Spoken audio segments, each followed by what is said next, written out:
Pois bem, estava sendo gestado ali em setembro, outubro do ano passado, quando começou essa conversa. A publicidade disso veio em novembro. A gente já falava aqui, em outubro, aqui sobre esse assunto.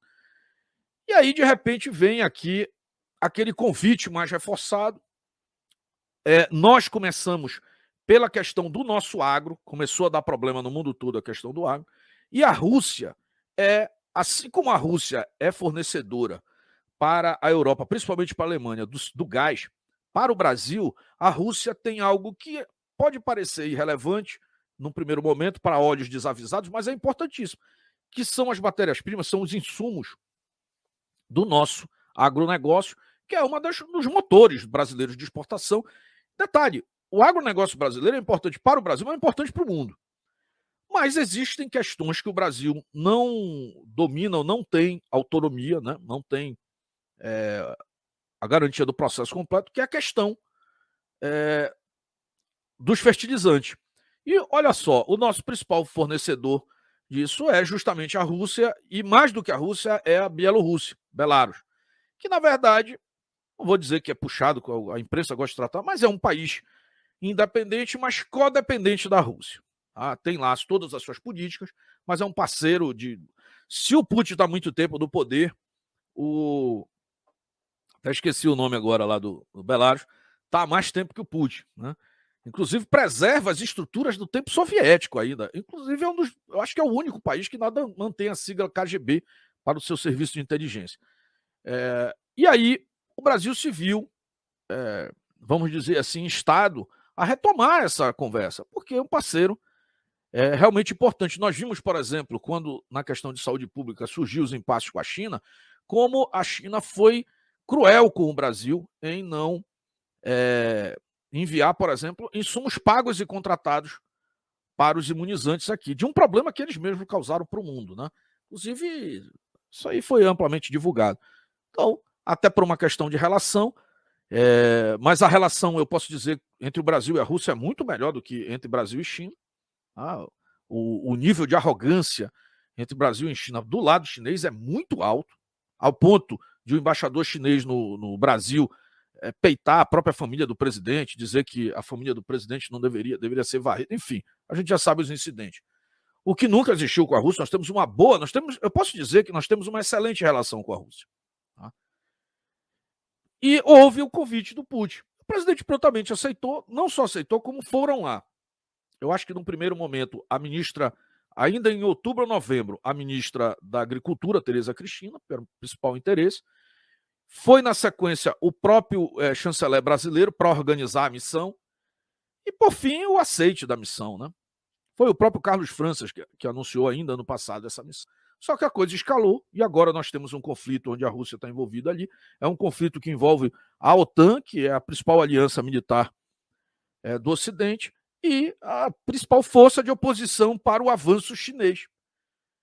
Vou precisar de explicar agora uma outra questão nesse tabuleiro que é o próprio avanço chinês, que tem interesse, né, no desgaste ou que os Estados Unidos se envolva em quantos conflitos ele puder para desgastar sua própria máquina de guerra, que é de longe a maior do mundo. A China não teria nenhuma chance lutando mano a mano com os Estados Unidos. Tá?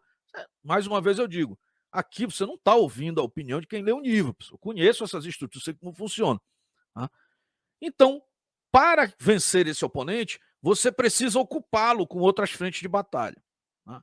E é justamente o que a China agora pressiona dentro dos Estados Unidos. Aliás, eu até devia ter trazido essa fala, porque na sexta-feira o embaixador da China nos Estados Unidos, assim como o embaixador da China no Brasil faz, lá dentro dos Estados Unidos, apontando o dedo dentro da casa do americano, foi peitar os Estados Unidos, lá dentro. Não é só um privilégio do Brasil esses maus tratos. Tá?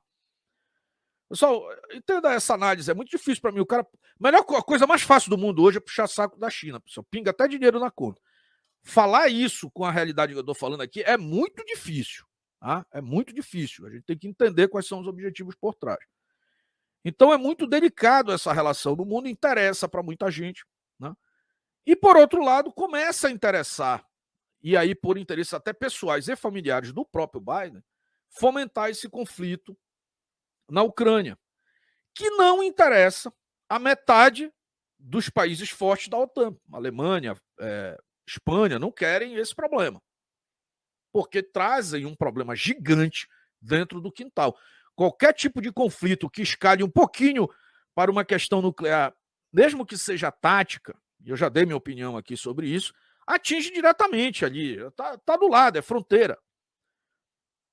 Salvo me engano, a gente faz escala daqui para, acho que da Itália, daqui para a Itália aqui você leva 11, 12 horas no avião, da Itália para a Rússia, para Moscou, você é 2 horas. Entendeu? Você está muito perto ali. Né? E para sair de França, Reino Unido ali, você pega Canal da Mancha, tudo sobe, eu acho que é 3 horas. Então é muito próximo ali. É muito diferente, por exemplo, nós que estamos aqui do outro lado. Tem um oceano, né? Literalmente aqui nos protegendo dessa confusão. Tá? Agora, qual é o problema que se criou com isso? Bolsonaro no olho do furacão, como uma das 10 maiores potências econômicas e militares, como a segunda maior potência da... Pessoal, só entenda esse lá. Se você conseguir entender só isso, você vai entender o tamanho da importância, da relevância dessa missão do presidente Bolsonaro à Rússia. No continente americano inteiro, a segunda maior potência militar e econômica é o Brasil. Você nunca ouve falar disso porque você está assistindo a televisão. Ou talvez ali o pessoal que não entenda como isso funciona. O Brasil é muito importante. No hemisfério sul, o Brasil é a maior potência militar e econômica. Olha só a questão, olha o problema, o tamanho da bronca.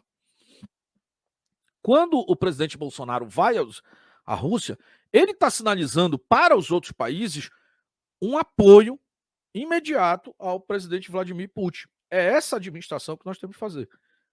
Moisés, você é a favor disso? Se você me perguntar agora se o presidente deve ir ou não, e tem uma enquete nossa, a gente vai já conversar sobre isso. Se você ainda não votou, vota que tem uma enquete aqui no ar, se o presidente deve ir ou não. Se você me perguntasse ano passado, eu diria que sim, é óbvio, com toda certeza. É um parceiro que nós devemos puxar.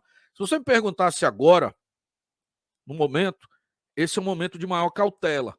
Porém, depois de confirmado, fica impossível, do ponto de vista diplomático, sem que o presidente efetivamente declare um lado, e que isso diminua a própria importância do Brasil, ele desistir de ir, por qualquer pretexto. Ficou num enquadramento. Agora, o simples não precisa o presidente Bolsonaro falar nada na rua. A simples visita já sinaliza, fazendo uma análise geopolítica, já sinaliza um apoio. Olha só o problema. A forma de neutralizar isso, mas daria muito mais confusão, seria se o presidente, e tem gente sugerindo isso, descesse antes de ir, ele tem uma visita programada depois da Rússia à Hungria, e antes dele ir à Europa. Tem também uma possibilidade dele ir à Alemanha. Eu acredito até que a da Alemanha é capaz de acontecer, ninguém falou nisso ainda, mas vai anotando, talvez saia. Que nesse momento a Alemanha é meio que o fiel da balança ali entre OTAN e Rússia. Né? Não tem se manifestado nem a favor dos seus próprios pares, mas que o presidente da desse passe pela Alemanha para visitar o novo chanceler lá. Mas que o presidente ficasse e descesse à Ucrânia. Eu desaconselho, não recomendaria nem um pouco que o presidente fosse à Ucrânia, porque aí seria aquilo que já era um problema, virar um problema ainda maior. Tá? A grande questão vai ser qual será o pronunciamento no final desses encontros. Tá? Eu quero pegar agora aquela turma que diz assim, olha, quem é você para estar dizendo isso ou aquilo, ou que o presidente... Pessoal, eu fiz isso a vida toda, nos últimos 15 anos aí, a gente trabalhou com tudo que foi presidente sobre isso. O meu tema é defesa. Tá? O meu interesse é a indústria de defesa.